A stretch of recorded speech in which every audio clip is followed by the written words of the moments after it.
ಮನವಿ ಕೊಟ್ಟಿದ್ರಿ 15 ದಿವಸವಾಗಿ ಮತ್ತೊಂದು ಬಾಲಕಿ ಮೃತಪಟ್ಟಂತ ಘಟನೆ ಬೆಳಕಿಗೆ ಬಂತೀಗ. ಇದು ಬಾಗಲಕೋಟೆಯಲ್ಲಿ ಒಂದು ಅತಿಯಾದ ದುರ್ಘಟನೆ ಆಗಿದೆ. 10 ವರ್ಷದ ಲೋಕಾಪುರ ಎಂಬ ಮಗಳು ನಾಯಿ ದಾಳಿಗೆ ಇವತ್ತು ಬಲಿಯಾಗಿದ್ದಾಳೆ. ಈಗಾಗಲೇ ನಮ್ಮ ಗಿರೀಶ್ ಫೌಂಡೇಶನ್ ವತಿಯಿಂದ ಸುಮಾರು 10 ದಿವಸಗಳ ಹಿಂದನೆ ಸುಮಾರು ಬಾಗಲಕೋಟೆ ನಾಗರಿಕರು ಸೇರಿ ಅವ್ರಿಗೆ ಮನವಿ ಪತ್ರವನ್ನು ಕೊಟ್ಟಿದ್ವಿ.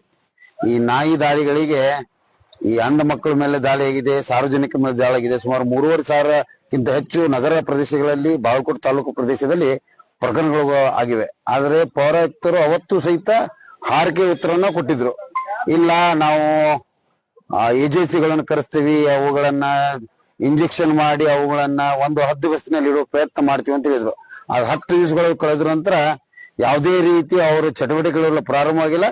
ನೆಪ ಮಾತ್ರಕ್ಕೆ ಕೆಲಸ ಪ್ರಾರಂಭವಾಗಿದೆ ಅಂದ್ರೆ ಪೇಪರ್ ನಲ್ಲಿ ತೋರಿಸೋ ಕಾರ್ಯ ನಡೆಸ್ತಾ ಇದೆ. ಇನ್ನು ಎಷ್ಟು ಮಕ್ಕಳನ್ನ ಇವರು ಜೀವ ತೆಗಬೇಕಂತ ಅನ್ಕೊಂಡಿದ್ದಾರೆ. ಈಗ ಬಾಗಲಕೋಟೆಯಲ್ಲಿ ಶಾಸಕರು ಇಲ್ಲದೆ ಪೌರಾಯುಕ್ತರ ಆಡಳಿತದಲ್ಲಿ ಈಗ ಅಂದಾದುಂದಿ ಸರ್ಕಾರ ನಡೆದ್ಬಿಟ್ಟಿದೆ. ಹೇಳೋರಿಲ್ಲ, ಕೇಳೋರಿಲ್ಲ. ಜನಸಾಮಾನ್ಯ ಪರಿಸ್ಥಿತಿ ಅಧೋಗತಿ ಆಗ್ಬಿಟ್ಟಿದೆ.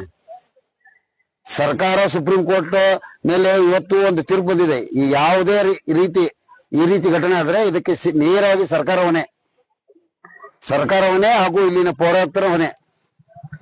ಮಾನ್ಯ ಪೌರಾಯುಕ್ತರು ಈಗಾದ್ರೂ ಎಚ್ಚೆತ್ಕೊಳ್ಬೇಕು.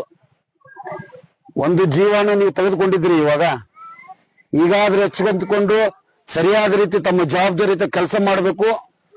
ಈ ಕುಟುಂಬಕ್ಕೆ ಈ ದುಃಖ ಭರಿಸುವ ಶಕ್ತಿ ನೀಡಲಿ ಎಂದು ನಾನು ದೇವರಲ್ಲಿ ಪ್ರಾರ್ಥಿಸುತ್ತೇನೆ.